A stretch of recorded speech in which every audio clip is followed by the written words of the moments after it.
What's up, everyone? This is Noa Dalzell, and I'm here with another episode of You Got Boston. We have a special guest today to start the show to discuss the Celtics' unexpected signing of Miles Norris. I will admit I did not know Miles, so we brought somebody who knows him quite well and has actually been commentating on his games with the Memphis Hustle. Jon Roser, who is the producer at Grind City Media. Jon, what else do you do? You produce the Chris Vernon show. You are a color commentator for the Memphis Hustle. Give us a couple more accolades to add here. All right, so many hats. So tonight I'm on with you. Tomorrow morning, noon Central Time, I will be producing, co-hosting, helping with the Chris Vernon show. And then I will be on what we do for Grind City Media an hour before Grizzlies home games with Lang Whitaker, called the warm-up show leading into Grizzlies Hawks. I will be his co-host on that.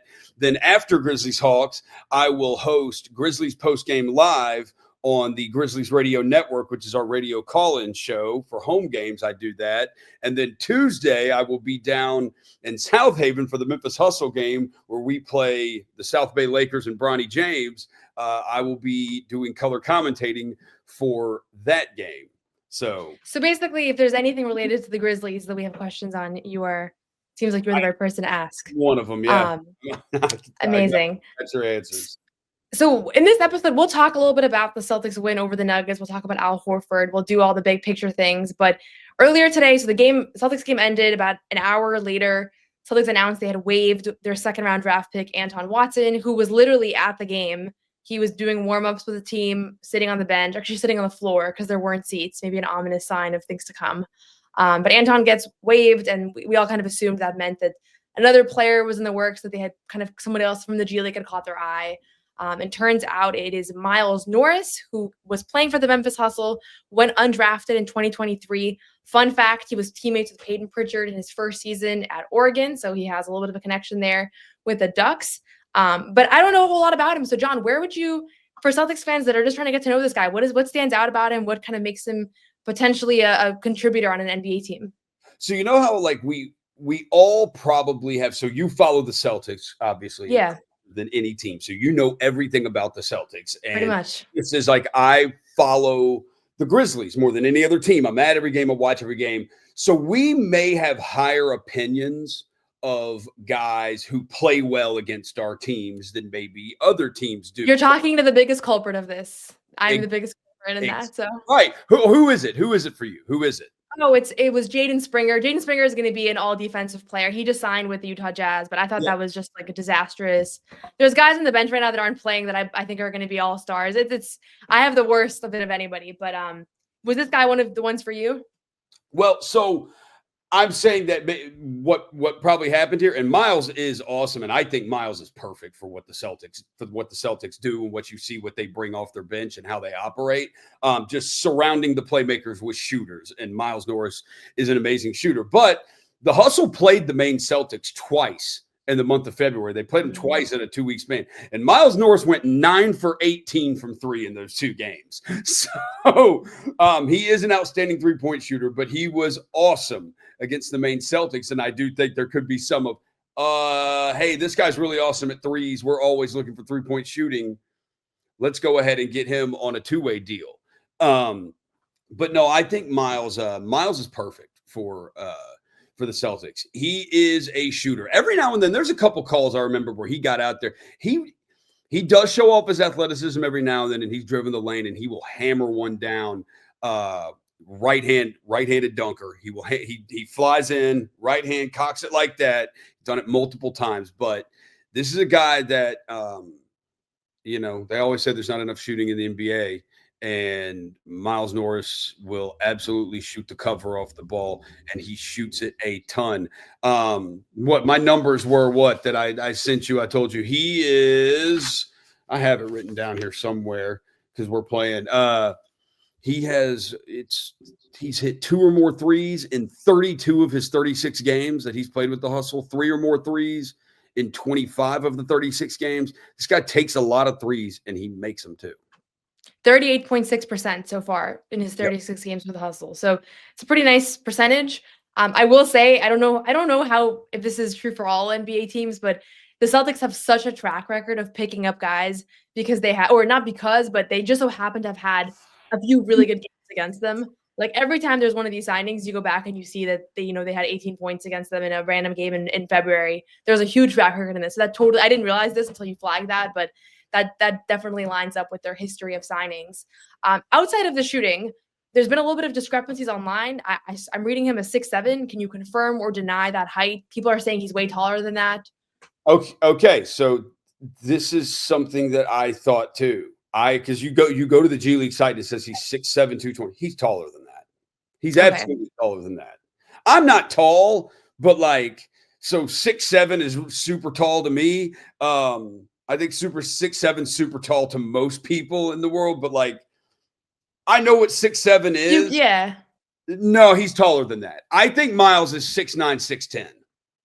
Once you're around NBA players, you start to be able to distinguish between the 6'7s and the 6'10s of the world, and he might just be one of those guys that has a below accuracy height. Besides for the shooting, though, you said he has a little bit of athleticism. Most of his college career was at UC Santa Barbara, and then I'm seeing, he had a stint with the Skyhawks. He went overseas, and he hasn't really played NBA minutes. Outside of the shooting, what other skills you think are closer to NBA ready? And then are there aspects of his game that seem like a little bit detached, or a little bit maybe why he hasn't actually had that opportunity yet? Because he is 24. Yeah, no. He is 24. Look, some of these guys, they take time to develop. They do. They just, it's like we always want these guys to be good right away. But I mean, I know some guy. I look at even the team I cover, the Memphis Grizzlies. Jay Huff he has helped the Grizzlies win games this year. He's been out of rotation as of late, but he's helped. He's a 27-year-old guy who just got his first NBA contract. So some of these guys take a little bit longer. Miles, look, the playmaking stuff, I don't know if that's something you're ever going to get out of him. He's not I'm driving, I'm creating for others. That's not the kind of player he is. He really is. The guy is a shooter. That's what he does. I do think there's potential there to be good defensively. I think there is potential there just because he has the prototype. I mean, he's got the size. You're talking 6'9", 6'10". He's long. He is athletic. I think get a little more physical. I think Miles needs to be a little bit more physical on the defensive end. He's got an attitude to him too. He got thrown out a couple games ago. He got kicked out. So he's got some. And look, it was more of a I'm not backing down. He wasn't going to back down. So he's got some of that to him, which you definitely need. But no, I would say, outside of the 3-point shooting, I think there is potential for growth on the defensive end with him. Okay, so the defensive end, you think right now maybe not quite there, but potentially could get there. Awesome. Yeah. I don't know if he's coming in for the Boston Celtics. I mean, I doubt it. The Celtics are awesome, so I don't think he's coming in playing 28 minutes or anything like that. No, and the reality is, there are plenty of guys on not two-way contracts that are not seeing any court minutes right now. So this is probably more of a future thing, but to waive a two-way player that they've been invested in since the beginning of the year, who they did draft, I think they must have seen something in this guy, and we'll probably meet him this week. We'll probably get to know him a little bit more. You said he's a pretty nice guy, so hopefully we'll get a chance to chat with him.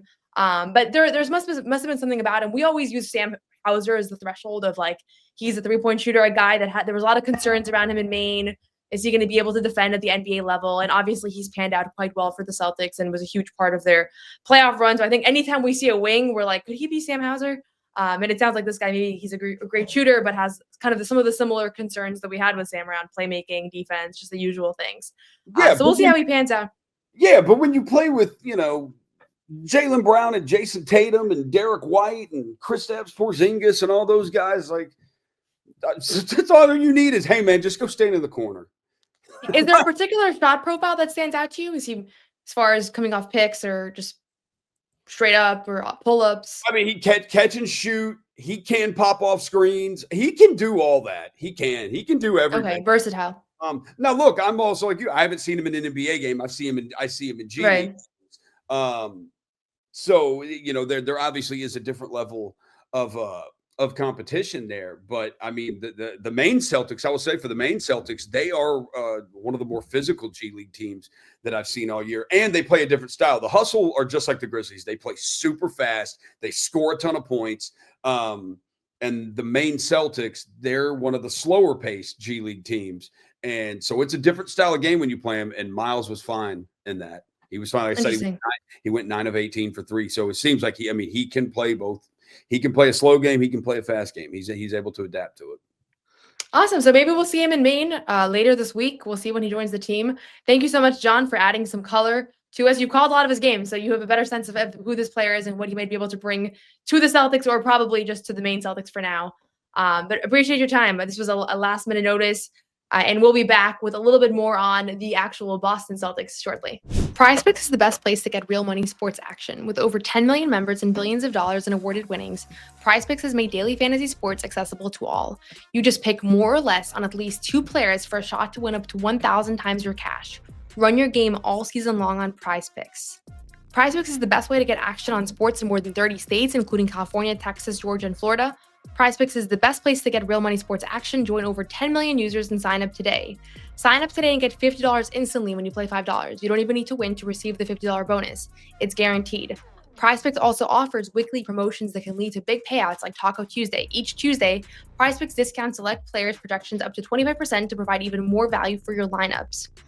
This week on PrizePicks, I'm looking at the basketball board and I'm selecting Jason Tatum for more than 29 points and Anthony Edwards for more than 25 points. Download the app today and use code CLNS to get $50 instantly after you play your first $5 lineup. Download the app today and use code CLNS to get $50 instantly after you play your first $5 lineup. PrizePicks, run your game. So that's a little bit more on Miles Norris from Jon Roser, who calls Miles's games, or the last 36 games where he played for Memphis. And that's all we'll say for that on him for now. I do think we're probably going to get a chance to talk to him this week. I'll get into some of his film and hopefully we'll have some more to say. And again, this is not a guy that's going to come in and make a big impact off the bat. But just interesting to see that they're adding somebody new to the mix. Drew Peterson, this is the second consecutive year on a two-way. J.D. Davison, he's been on a two-way now for 3 years. So the Celtics really kind of believe in these guys. Anton was a first-year two-way. He was a second-round draft pick. He was doing okay in Maine, but I think he just wasn't eye-popping, and they probably just saw this guy and thought, this is somebody we believe in, monitored him, and next thing you know, he gets a real opportunity in Boston. So that's it on him for now. Just wanted to pivot and just discuss the bigger picture of the Boston Celtics, and that's just coming off of a 2-game losing streak. They snapped that with a big win over the Denver Nuggets, and I thought this was a critical win, because you just don't want to lose 3 in a row. Nobody wants to see that. Nobody wants to see them do that for the first time in several years. But also because the Nuggets are still a really good team. I think they're honestly going a little bit under the radar just because of the fact that they're not the defending champs anymore. They flamed out a little bit last year, although they did lose to 7 against a very good Minnesota Timberwolves team. They have the second best record in the West, 4th best record overall. And they were with Jamal Murray and Nikola Jokic, which remains to me, I think, one of the most deadly duos, if not the most deadly duo. And when I say duo, I don't mean 2 best players, but I mean guys that play off of one another. They're really up there. And so I thought to myself going into this game, like, this is going to be a tough one for the Celtics because the pressure is on to not lose 3 in a row. They know that. They're still without 2 of their best players, in Kristaps Porzingis and Drew Holiday. So you're down 2 starters, and the bench has really struggled of late. So now you're inserting Luke Cornett and Al Horford into the starting lineup, and that kind of diminishes what you have coming off the bench. But they did that, and today, I should say, earlier Sunday afternoon, it worked out beautifully. And this is my favorite kind of win for the Celtics. It's actually when Tatum and Brown are struggling offensively, because they're not going to struggle in the big picture. They're 2 elite scorers. There's a reason why they're both on Supermax contracts, and it's because they're 2 elite scorers. But when you look at their stat line from Sunday, Jason Tatum finished with 16 points on 4 of 15 shooting. Jaylen Brown finishes with 22 points on 6 of 15 shooting. And it was even worse for him in the second half. He started off pretty hot. So Brown struggled. He talked about his knee pain that was kind of bothering him. He's been dealing with a knee pain for some time now. It started before the All-Star break. He missed 2 games for it, and he was questionable for this one. But they were able to overcome the fact that they were but their 2 best players were struggling offensively, and then they were without 2 of the other starters. And they did that against a really good Nuggets team. And to me, that's like the definition of a marquee win. It's not when you were lights out. It's not when you were at full strength and the other team was not. It's when things weren't necessarily going your way and you still found a way to get it done. And that's what this game was. If you look across the board, other guys stepped up. This was the Al Horford game, no matter how you kind of want to look at it. A lot of guys stepped up, but Al was just huge. He had 19 points, 8 rebounds, 3 offensive. He shot 7 of 12 from the field. And the thing that was the most impressive to me is they weren't three-pointers. He only attempted 3 threes. So he attempted 9 shots from, inside the arc. I think that's the most he's had this season. And Jaylen Brown assisted on 5 of his 7 field goals, and he noted that post-game, that was like a concerted effort that he was making. And so I loved this win because I think when we look about long-term, we think about this team, Al Horford is so critical to what they're going to be able to do. And the reality is that, he's 38 years old. Nobody wants him to have to play these heavy minutes, and he wouldn't have played 35 minutes tonight if Porzingis was available. I don't think, even though he is a better matchup as far as minimizing Jokic's impact. But even still, like, Al just has the ability to impact games in all ways. And I'm going to just read some of the quotes because I felt from a quote standpoint, there was a lot said about Al that I think just people should just take in. Mazzulla says this: he's one of the best players in the league at guarding the other best players in the league, no matter what position they are. So that's called being one of the best defenders in the league. And I think sometimes against these young athletic bigs that Al is not quite as familiar with, or there isn't as much film on, or the stakes aren't as high, sometimes he looks a little bit old, honestly. This game, he looked young. He really looked young. And I think that when you go back over the years, whether it's a matchup against Giannis or Embiid, he's elite in the playoffs defensively. He really is elite. And I think Jokic is a guy that we haven't really seen him get much of a look at. Like Jokic, they have never faced off in the playoffs, obviously. I thought that they might last year, but the Nuggets didn't make it to the finals. But this game tonight, Jokic still put up a good stat line. He had let's pull up his exact stat line here. He had his 20 points. Where was his stat line? Okay, yeah, 20 points and 9-15 shooting, 14 rebounds, 9 assists. So that's like a near triple-double. Anybody else would be impressed with that. But for Jokic, that's like you'll live with that. And you'll live with the fact that everybody else kind of struggled alongside him. Jamal Murray came alive in the second half, but it was too little too late. But really, Al set the tone, diving out of bounds. I asked Derek White, when did you feel like this was going to be one of those Al Horford nights? And I can think about just in my time covering the team, there was a regular season game versus the Cavs earlier this season. There was a marquee win versus the Cavs last year in the playoffs that was just like the Al Horford game. And each one of these marquee games, there's a moment where he's diving out of bounds and he's saving the ball, and one of the photographers snags the photo, and you are just like, this is the Al Horford game. And Derek said Al always brings it, but he did have an extra edge on Sunday. He said, I feel like when he's saving a ball or creating an extra possession for us, that's kind of when you notice it. And in turn, they want to reward that. And I think one of the things with Al is, he's averaging, he's not a guy that they run plays for. He's averaging 7.9 points per game this season. He's shooting 40.8% from the field. If you look at his 3-point numbers, they're down from last year. He's at around 36%. The previous 2 seasons, he was in the 40s. His highest was 44.6 in 23. So this has not been like a career year for him shooting wise. But he's also not a guy that they really look for offensively. He kind of gets his when he gets his. He's not always necessarily in a big rhythm. And when he catches the ball, he looks to make the right play, make the right pass. And that really stands out as that's what he's doing. That's what he's looking for. And so he's not worried about his point total. And I liked what Brown said about him tonight. He said he does all the dirty work on the other side. Tonight he had it rolling, especially me knowing that, seeing him battling on the board, seeing he was moving well, I'm going to try to find him. And Al Horford said, on the verge of losing 3 in a row, we knew we had to respond. The energy from our group was great tonight. So I guess just looking at the big picture here, Porzingis has been sick. I don't think it's anything serious, even though I do think it's kind of weird that he's missed 3 games for an illness. Weird in the sense of I hope he's fine. I hope that it's not anything more serious than just a cold or a flu. It's probably a flu that he's dealing with. But he's just a guy that's missed time. He's dealt with injuries over the years. And in my mindset, you want him to be available in the playoffs. You definitely do. But there's also an understanding that he is injury prone. And last year, he only played in a handful of playoff games, a couple versus Dallas and a couple in the opening round. And I don't think that's going to happen again. I think he got unlucky. He had some tough breaks. But you don't want to have to rely on him being there every single night, because he might have little things here and there, whether it's a rolled ankle or a calf or just things that he's historically prone to, these lower leg injuries. And my confidence in Al Horford is honestly as high as it has been in previous years. And I think when you see the games where he's struggling a little bit, when you see the moments where he looks a little bit slow, a little bit like he's load managing, I don't know that he would verbalize, I'm load managing. But the reality is that you see in the big games, in the big moments when they need him, he steps it up to another level. And you saw that in the previous couple of playoff runs as well, where he just has this extra gear that he can get to. And I think tonight, because their backs were a little bit against the wall, they had lost 2 in a row. afternoon game, home crowd, defended the last 2 champions. You want to win this one. And he, from the opening minute, it was clear he wanted to win this one.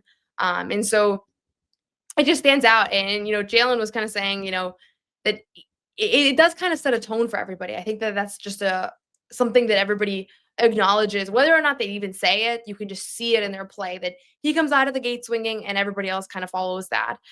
So I almost want to say that Al's the X factor for this team. And it's a weird one to say because he's so consistent that it's not really much of an X factor. You can kind of come to rely on that stability. But at his age, he's 38 years old, and you still have the sense of, like, I don't know. I think that, everybody's kind of expecting the other shoe to fall. Everybody's expecting for him to slow down and not be reliable in the playoffs anymore. And in my mindset, like, he's still in that space. He's still going to be able to be a stopper against these opposing bigs. I don't actually see, like, a significant drop off. And from people that I've talked to around him, I don't think retirement is imminent. Like, I would actually be surprised if this summer, when his contract expires, his time with the Celtics ends. I would think he's going to resign and stay on for another couple of years because he's in good shape. He takes exceptional care of his body. And games like tonight are a reminder that he's still playing at a really high level. And the box score rarely captures his impact. Even tonight, I don't think it captured his impact. The 19 points, the 8 rebounds is nice, but I don't think it captured his impact on this game. But it starts to at least a little bit. So we'll see where things go with him. He's obviously hugely important for this team, even if they're at full strength. Coming off the bench, he's going to close some games. There's going to be games where I honestly think he might even start, depending on how things go. Because if you have a guy like Jokic on the other side, you want Al there to match up with him, his physicality, but also just his intangibles, his IQ. He just understands the game. He understands where to go. His pick and roll coverage is elite. He just has the little details down to an art. And part of it is just the experience, but also I recently interviewed his mom. I'm going to do a full story on this. So this is a little bit of a teaser, but she was sharing just from a young age, his IQ was just through the roof. For some people, it's just a gift. And I think for him, he's one of those people that it really is something that he just had from the beginning. He just understood the game of basketball and it has translated all the way into a, 18-year-long NBA career that very few athletes get to say that they've played in the NBA for this long. But for him, he's not hanging on. He's still playing at a really, really high level. So that was a big takeaway for me from this game. Obviously, Derek White, I did a story on this, but his joy is just so back. You can just see it in every way, shape, and form that this is a guy that was struggling earlier, refound his confidence. He's oozing with confidence, and every shot that he hits just feels like a timely shot. It really does feel that way. I think that it's one of those things where I don't feel like you can look at the box score and see his impact either. He finishes this one with what did he finish with 22 points? And not even. He scored 17 points on 5 of 11 threes. And 5 of 11 threes is great. He kind of did a double take when he got to the podium and looked at his box score and was like, I took 11 threes. And I guess that's kind of in brand. But every time the Nuggets had some sort of rhythm, had some sort of momentum, and you could feel that they really needed to stop, Derek delivered. And that culminated in the final shot, which to me felt like a game clincher, although, a minute is plenty of time. With 54 seconds to go, he grabs an offensive rebound. It was a 50-50 ball. Of course, he comes away with it and just floats it back in, gives the Celtics a 5-point lead. And now they have a little bit of a breathing room because now it's a 2-possession game. And that kind of sealed the deal for them. So they're hugely important in this one. Everybody, Tatum and Brown, they're going to, they have to play well for the Celtics to be able to defend this title. But it's the other guys that are the question mark. And I think for a little bit of stretch of time there in December and January, the other guys were struggling. Derek most notably, but other guys were as well. And you see now, if 3 other guys have good games, they can afford to have Tatum be off, even against some of the best teams in the league. Like Tatum really didn't have it in this one, and that was okay. And that's what's so remarkable about this team. Tatum finishes 4 of 15 from the field. Brown 6 of 15. So they're combining for 10 of 30, 33% from the field together. And their playmaking was there. Tatum finishes with 7 assists, Brown with 8. Like these other aspects of their game were there. And that to me is the most notable thing about this team is that you actually need to be able to win without them being their best. They still do other things. They obviously both contributed as playmakers and scorers, and they hit timely baskets when they needed to. But it was the other guys that kind of lifted them to victory. I'll also add Luke Cornett, another guy whose impact on the box score just isn't measured, just is not at all. He finishes with 8 points, 4 assists, and 1 rebound in his 31 minutes. And you're going to think he didn't do much, but he's just becoming one of the team's integral players. And so Queta gets the opportunity here. I'm not going to talk too long about Queta because we're going to talk to Queta tomorrow And I'm going to do a little episode on Queta after we get a chance to hear his perspective. But Queta is just a guy who, again, has found this ability to stay ready in the Celtics team. And this has been the hallmark of the Celtics so far, is that you don't know when you're going to get your chances. You might get them, you might not get them. You might get them for a game and not get an opportunity for a month. But the whole thing with the Celtics is that when you do get your chance, you got to be ready. And Queta in this game, without Porzingis, without Drew Holiday, Tillman's still another DNP. He's really not been in the rotation really at all. Queta plays 17 minutes. He scores 8 points on 4 or 5 shooting, 10 rebounds. He's a plus 11, which was the best of any player on the team. And he just brought in a lot of energy. And Al Horford praised him after the game. Joe Mazzulla praised him after the game. And Joe said something really interesting. This really stood out to me with Queta, just because I do think that a lot of people are like, he's athletic, like he seems like he has a high ceiling, but is he really good? Like nobody really kind of understands what he would look like in a larger sample.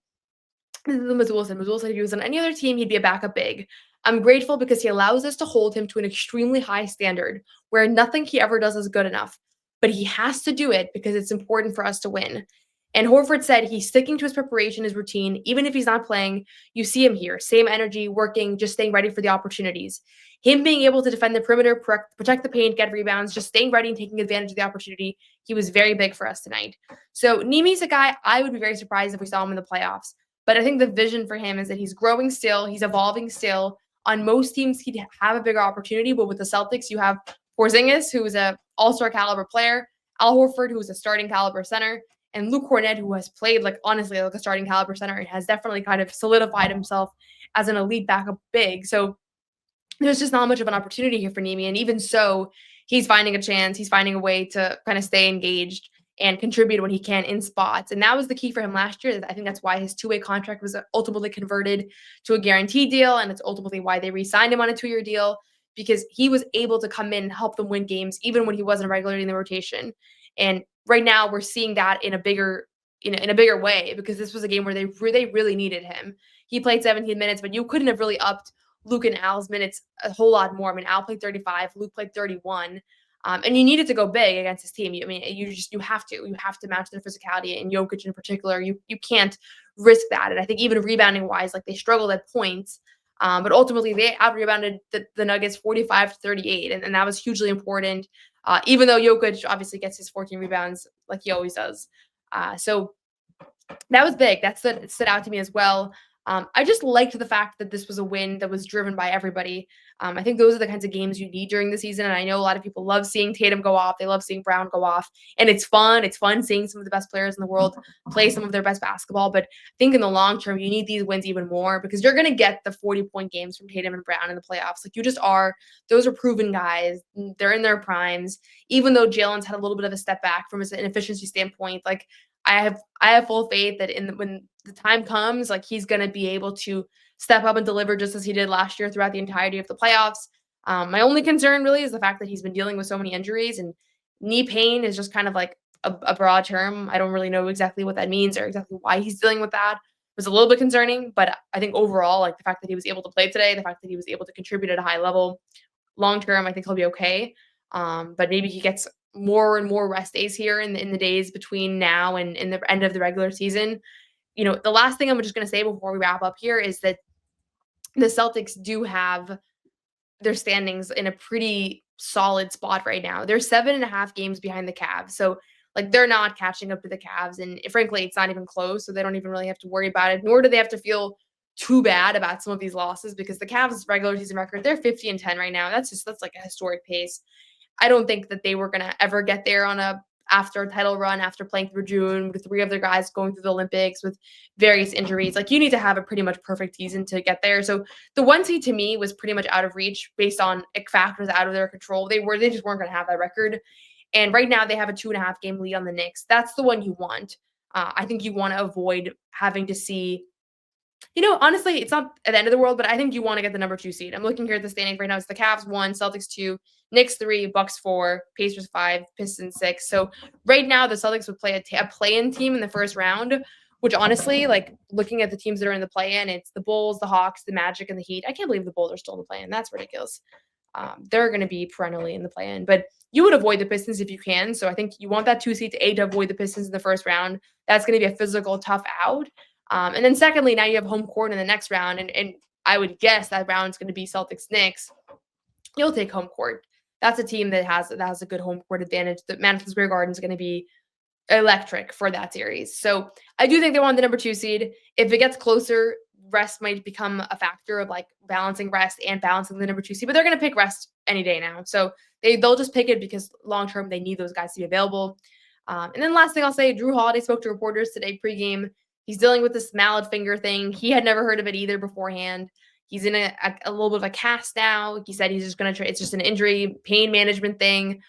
He seems a little frustrated by it, which is understandable, but he was listed as day-to-day. He is doubtful to play today, like an hour before. I mean, based on the fact that he was in a cast, I don't think he was going to play, but it's not like he's ruled out for 2 weeks and to be reevaluated or anything like that. So any one of these games he could potentially play, but I would guess he's going to be out a little bit of time here, a couple weeks at least, just because he's also nursing the right shoulder impingement. So this gives him a chance to rest that a little bit. So there's a lot of different things going on for Drew.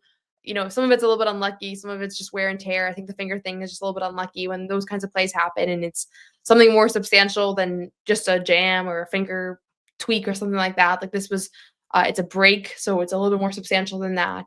But based off of what we're hearing, it's not a long-term concern. I would be surprised if it's impacting him significantly in the playoffs. Might be something that he just has to kind of learn to play through. So we'll have more on Miles Norris that we'll meet later this week. I'm sure people are not too overly concerned with the new 2-way signing, but he is a new face with the team, with the organization. But really my takeaway from this one is Al Horford. I feel like honestly lucky to be able to watch somebody play at such a high level for so long. Everybody talks about LeBron. Obviously, LeBron is the gold standard when it comes to this. But Al is a version of that, obviously to a lesser extent, but he's the longevity, the consistency, the professionalism. He has brought that to Boston. That's why he was so key to the championship run last year. And I think everybody is waiting for the other shoe to fall because he is 38 years old. And it's like, how much longer is this going to go on? And I think everybody feels that way with LeBron, and he keeps responding and he keeps having these, massive games, different output than Al Horford's expected to have. But even still, like what he's expected to have, he's been performing. So he's the X factor for me. If he's able to maintain this level of play in big moments and be able to play the kind of defense that he was playing, the kind of connective role on offense, this team is going to be a really tough out for anybody because right now we're seeing them not at full strength, and even still not at full strength, guys struggling offensively, and they were able to really kind of put a great game together. So that's it for now for You Got Boston. I'm going to have a couple more shows this week, I believe, a couple more guests we have lined up. You can check out all of the post-game interviews from Sunday's game against the Nuggets and all the other games on You Got Boston, on CLNS Media. You can check out You Got Boston episodes, both on my YouTube channel and You Got Boston, also on CLNS Media. And we have our post-game show, The Garden Report, on CLNS Media after every game. So if you want to hear more analysis on the Celtics Nuggets game, you can go search YouTube, Garden Report, CLNS Media. You can watch all that. So thanks so much for watching. Hope you enjoy. Feel free if you have questions, comments, things you want to chat about further. Feel free to put those in the comment section. Message me on Twitter. Always happy to chat further and kind of dive deeper in any of these things moving forward. Thanks so much.